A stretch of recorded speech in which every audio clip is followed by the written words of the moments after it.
आस्था का महापर्व छठ पूरी श्रद्धा और उल्लास के साथ पूरे भारत में मनाया जा रहा है और अब से कुछ देर बाद ही सूर्योदय होने वाला है, जिसके साथ ही उगते हुए सूर्य यानी कि उदयमान सूर्य को अर्घ देने के साथ ही व्रत जो है वो पूरा हो जाएगा। पवित्रता और अटूट आस्था के इस पर्व का समापन हो जाएगा। उगते सूर्य को अर्घ देने के लिए घाटों पर व्रतियों का तांता लगा हुआ है। बिहार से लेकर यूपी तक, दिल्ली से लेकर मुंबई तक छठ की छटा देखने को मिल रही है और इससे पहले कल शाम व्रतियों ने डूबते सूर्य को अर्घ दिया। 3 शहरों की तस्वीरें आपके सामने है, जहां श्रद्धालुओं ने पूरी आस्था के साथ डूबते हुए सूर्य को कल अर्घ दिया था और आज उदयमान सूर्य को अर्घ दिया जाएगा, जिसके बाद ये महाव्रत जो है वो पूरा हो जाएगा। और अब इंतजार जो है वो कुछ ही पलों का रह गया है, जब सूर्योदय होगा और उदयमान सूर्य को अर्घ देकर तमाम महिलाएं जो हैं, तमाम व्रती जो हैं वो अपना अपना व्रत खोलेंगे।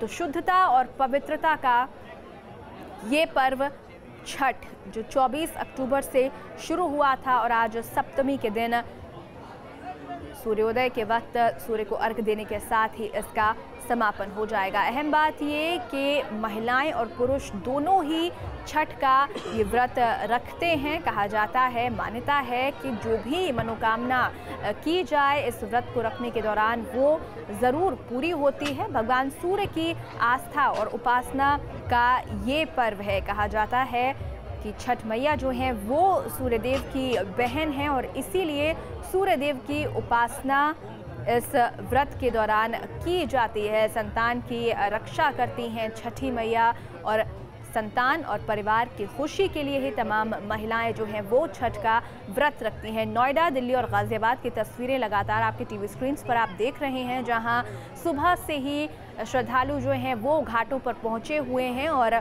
पानी में उतरकर सूर्योदय का इंतजार यहां पर किया जा रहा है। जैसे ही सूर्योदय होगा अर्घ देंगी महिलाएं और घाटों पर ही प्रसाद ग्रहण कर अपना व्रत पूरा करेंगी। अगर बात करें नोएडा, दिल्ली और गाजियाबाद की, तो नज़ारा यहाँ का जो है वो बिहार से या पूर्वांचल से किसी भी हालत में कम नहीं दिख रहा है। उत्साह जो है लोगों में उतना ही है। व्यवस्थाएं जो हैं उनके भी इंतज़ाम किए गए हैं। ख़ास ख्याल रखा गया है इस बात का कि लोगों को किसी भी तरीके की दिक्कतें पेश ना आएँ जिस वक्त वो छठ की पूजा करने के लिए घाटों पर पहुंचे। सुरक्षा के पुख्ता इंतजाम किए गए हैं। कल किसी जगह पर ऐसा देखने को मिला था जहां भगदड़ मच गई थी, लाठीचार्ज भी हुआ था।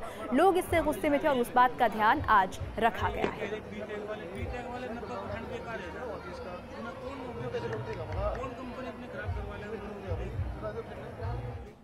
तो खासा महत्व माना जाता है छठ पूजा का। संतान की प्राप्ति के लिए छठ पूजा यहाँ पर महिलाएं और पुरुष तमाम लोग करते हैं और उत्साह जो है वो इस दौरान चरम पर होता है। आस्था जो है वो सब पर भारी नजर आती है, क्योंकि सर्दियों का वक्त थोड़ा थोड़ा आ चुका है। सुबह के समय में ठंड भी होती है, बावजूद उसके तमाम महिलाएं जो हैं वो पानी में उतरकर पूजा अर्चना करती हैं और सूर्योदय का इंतजार यहाँ पर उनकी तरफ से किया जाता है। कल अस्ताचलगामी सूर्य को अर्घ दिया गया था और आज उदयमान सूर्य को अर्घ देकर व्रत का समापन होगा। 36 घंटे का ये पूरा व्रत होता है। पहले दिन नहाय खाए के साथ शुरू होता है।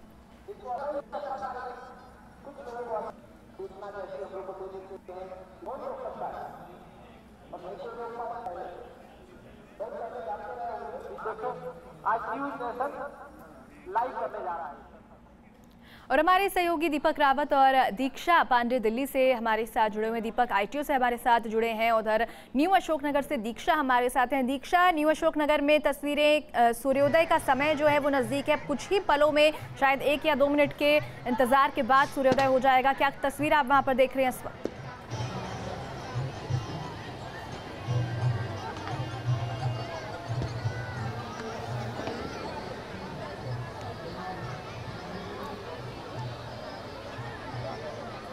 सूर्योदय का जो समय है वो नज़दीक आ चुका है। हालांकि जो समय बताया गया था वो पूरा हो चुका है, अभी भी सूर्योदय जो है वो नहीं हुआ है। लेकिन जो महिलाएं हैं वो वहाँ पर जो जल में वहाँ पर उतर चुकी हैं और सूर्य का जो है बड़े ही धैर्य के साथ यहाँ पर इंतज़ार कर रहे हैं। और अगर मैं बात करूँ न्यू अशोकनगर में जो हिंडन नदी का जो किनारा है, यहाँ पर लगातार जो तादाद है वो बढ़ती जा रही है लोगों की। ना सिर्फ व्रती महिलाओं और पुरुषों के अलावा भी यहाँ पर जो लोग हैं, जो देखने वाले लोग हैं, उनकी तादाद यहाँ पर बढ़ती जा रही। कहा जाता है जो छठ का जो प्रसाद होता है उसका काफ़ी ज़्यादा महत्व होता है, तो उसको लेने के लिए भी यहाँ पर लोग बहुत काफ़ी दूर दराज से यहाँ पर आ रहे हैं। और आप देख सकते हैं कि किस तरह से यहाँ पर जो नज़ारा है, बहुत ही यहाँ पर खूबसूरत छटा देखने को मिल रही है। एक अलग ही संस्कृति यहाँ पर नज़र आ रही है। अगर आप देखें इस नदी की इस छोर के साथ साथ दूसरे छोर पर भी बड़ी तादाद में लोग वो छठी मैया हैं उनकी पूजा के लिए किनारे पर उतरे हुए हैं। और महिलाएं जो हैं उन्होंने अपने पूजा पाठ की शुरुआत कर दी। हालांकि जो सूर्योदय है उसका बड़ी ही बेसब्री के साथ महिलाएं इंतजार कर रही हैं।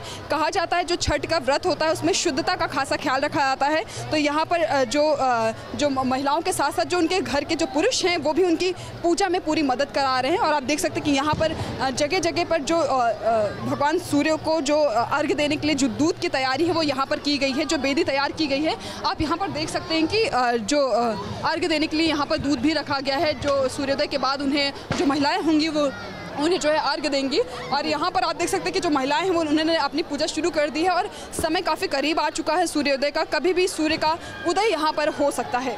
बिल्कुल, तो कभी भी सूर्योदय जो है वो अब हो सकता है। महिलाएं खासी उत्साहित हैं, परिवार वाले भी इस वक्त उत्साह में नज़र आ रहे हैं। आस्था जो है वो चरम पर। और दीपक के पास चलते हैं, ITO से हमारे साथ जुड़े हुए हैं। दीपक, क्या नज़ारा यहाँ पर भी वैसा ही जैसा अशोकनगर में, क्योंकि बस अब कुछ ही पल हैं सूर्योदय होने में?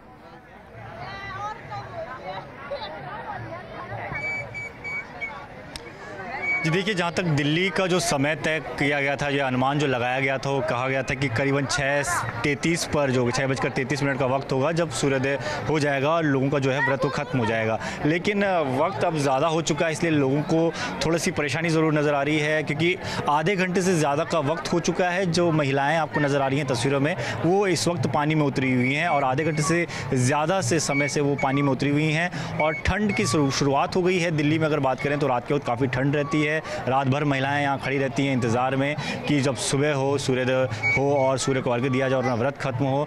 पूरी रात ठंड सहने के बाद पानी में जो ठंडा पानी है उसमें आधे घंटे से खड़ी हैं, तो आप समझ सकते हैं कि कितना कठिन ये व्रत होता है। इसीलिए शायद इस व्रत को दूसरे व्रतों से काफ़ी ज़्यादा कठिन माना जाता है।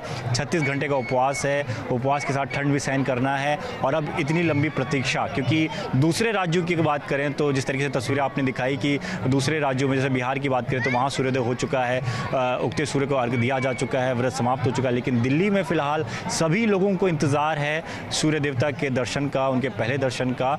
दिल्ली में अगर थोड़ी सी देरी होती भी है तो उसके पीछे का जो रीज़न है वो यही है कि दिल्ली में जो स्मॉग है, पोल्यूशन है, वो काफ़ी ज़्यादा होता है। ख़ासतौर पर इस मौके पर दिवाली के बाद से जो है वो प्रदूषण की जो मात्रा है वो बढ़ जाती है। तो ऐसे में जो स्मॉग है वो आपको ज़्यादा नज़र आएगा। अगर एक बार मैं अपने कैमरा पर्सन को बोलूँ कि अपनी तस्वीरें दिखाने की कोशिश करें तो ये आपको स्मॉग जो है वो चारों तरफ नज़र आ रहा है। ये भी एक वजह है कि आपको जो सूर्य देवता हैं वो जल्दी से नहीं दिखाई देते हैं। सूर्योदय हो भी चुका होगा तो हमें नज़र नहीं आएगा, थोड़ा वक्त ज़रूर लग जाएगा। तो यही जो इंतज़ार है फ़िलहाल यहाँ जो व्रती हैं, महिलाएं हैं, उनको है, उनके साथ उनके परिजनों को भी हैं जो कि पूरी रात भर से यहाँ बैठे हैं। और महिलाओं को ख़ास तौर पर, क्योंकि 36 घंटे भूखे प्यासे रहना अपने आप में एक कठिन तप है और उसके बावजूद ठंड सहन करना, आधे घंटे से ज़्यादा पानी में उतर के खड़े रहना, वो भी एक कठिन तप है। तो इसी कठिन तप के साथ, इसी आस्था के साथ, इसी आस्था, इसी भक्ति की शक्ति के साथ सभी को इंतज़ार है तो सूर्य देवता की एक झलक का।